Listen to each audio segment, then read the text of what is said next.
What's up guys, Uz here from the DC vs Marvel podcast, and this is another episode of Views from the Cave. And as you can see, I'm in the cave and these are my views, and I apologize straight away for the crazy COVID hair. For those of you listening on audio, it's probably a good thing because you can't see my crazy cut right now. For those of you on YouTube, man, you know, obviously you can't get your hair cut right now, all the barbers are closed.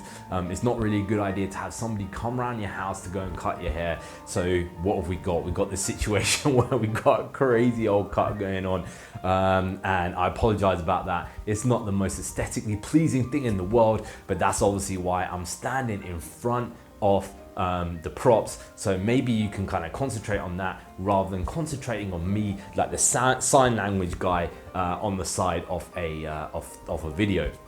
Now, what I wanted to talk to you guys today about is about Star Wars. Now, yesterday was May the 4th, and obviously that is a big meme that has been going around there for a long time. May the 4th be with you. And I kind of noticed something there yesterday. I've had, you know, every single time you kind of like see May the 4th coming up, everybody puts memes up, everybody kind of puts it onto their social media, their Facebook pages and stuff like that there as well.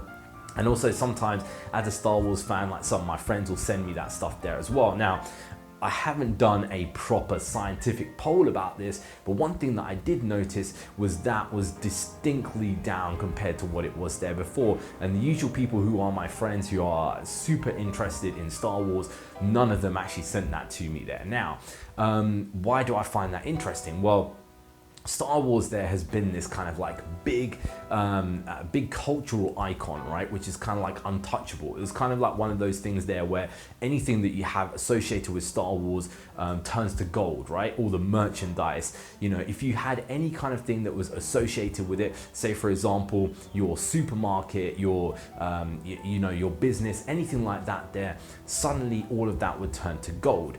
The sequel trilogy has really changed that, right? It's really changed that, and it's basically made it so that to a lot of people there's this kind of bitter taste there in their mouth when it comes to Star Wars, right? And it's an interesting kind of like paradigm because when you're talking about what's going on here, there's this huge shift that has gone on to try and basically these businesses to try and get these like new people in, try and get these new customers in, right? Because you know, it's not because those other customers have disappeared, right? And you know, a lot of businesses, they do this, right? What happens is they either want to expand their business into different areas there, or you end up having a situation where those customers have disappeared. So those businesses decide, do you know what? We need to get new new people in because those original guys have disappeared there. And because of that, we need to change up there a little bit. And a lot of businesses do this, you know, say for example, if you've got, you know, a pub or a working men's club or something like that, and those old boys become old and they pass away or whatever, or, you know, they can't physically come there anymore, obviously that place has to change up. And you kind of find a lot of these places become like grill houses, or they start serving different types of food to try and like encourage different people to come in. The thing is though, the big balance that these kind of companies need to have is that they've got to create a situation where those old boys who used to kind of love that business, right, will still come in.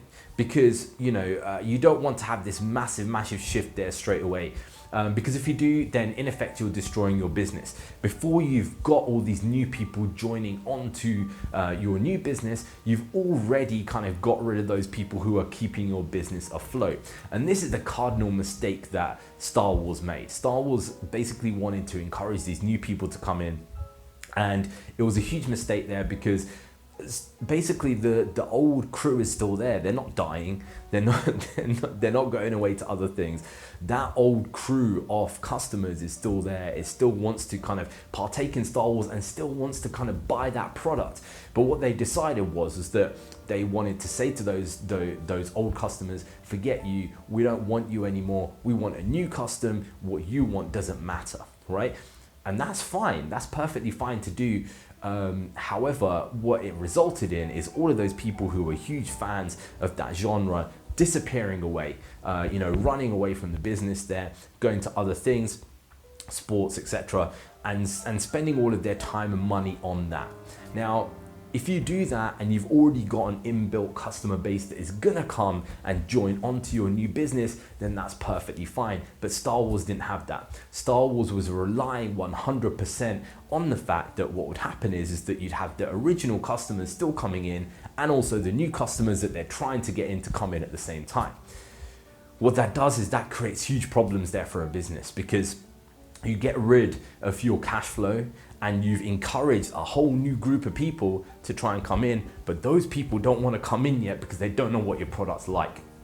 And I'm wondering, when I look at these kind of things there and I look at the fact that, you know, all of the kind of back of Star Wars has kind of fallen away, have these companies learn about you know, their kind of shift? Okay, now it's perfectly fine to paradigm shift onto something else. However, have they learned the lesson of getting rid of their original customers and insulting their original customers there is a bad thing before you move on to the new custom? And when I look at it, I kind of see actually they haven't learned anything. When you look at what Kathleen Kennedy is saying, you know, when you go to other companies there, such as DC, such as Marvel, etc., they all seem to be wanting to move on to new pastures, to want to get new customers to come in, and that's always a good thing. You want a business to grow, you want a business to expand, but you've got to, number one, make sure those customers are there, right? You know, I often wonder, like, who's doing the market research here? You know, do people go out and they say, oh yeah, there's this huge market here, let's go and tap into this market, let's go into it, when things are going wrong in a business, like it's going on in Star Wars, and when we're talking about what's going on in DC at the moment there as well, do these companies then say, you know what, it's not going right, let's kind of shift there a little bit, let's kind of bring in different kind of products? It doesn't look like they do that, and it's really this kind of headless chicken scenario where they're just running around. They're hoping that they're gonna catch something. They're hoping that something is gonna, you know, light up the fan base, right? But it doesn't seem to be happening, and it's kind of one of those things there that unless they shift the way that they're thinking, it's going to keep on going on.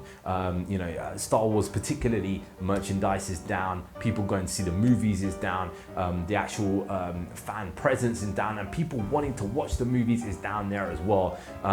What is there to incentivize fans to want to go and see these films there again? Pretty much there's absolutely nothing, and it's a shame that Marvel and DC also seem to be wanting to follow this trend of trying to get new custom without kind of trying to capitalize on that original custom that they've got. Because what happens after a while with all of these companies, they come running back to their original custom, and by that time, if you're lucky, that custom's still there and they're still loyal. But now we're kind of finding, from my little experience there, and I guess from your guys' experience there as well, that a lot of this custom is disappearing. Anyway, guys, let me know what you think about Star Wars. Do you think that these guys are ever going to learn the lesson of trying not to insult their customers? Let me know what you think, particularly about your kind of thoughts about Star Wars there, and whether the Star Wars franchise there is something that you're looking forward to there in the future. You can leave your comments there down below. You can also email us on dcbsmarvelpod@gmail.com, and also go to our website, dcbsmarvelpodcast.com. Until then, guys, we'll see you again next time.